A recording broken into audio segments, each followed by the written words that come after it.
Like you don't want to get your hopes up because you know it'll come crashing down, that kind of experience, that fear. And there's also a psychological effect really related that I think is helpful to call out. And it's something called the contrast effect. This is when we feel or sense something positive or happy, and then we contrast it immediately with thoughts around it ending or its fragility.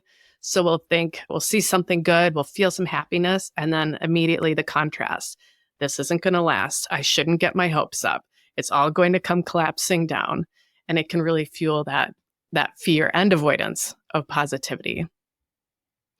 The thing about contrasting here also is that the more dramatic, of course, negative contrast is kind of what burrows in our system.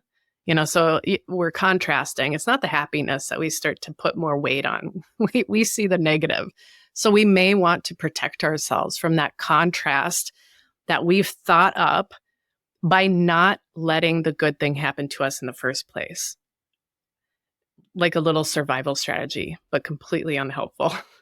So if something good spontaneously happens to us, we might even push it away, try to dampen it so you can see that fear or avoidance. But oftentimes as we're contrasting, we're just setting ourselves up for, I'm going to block this defense of the positive.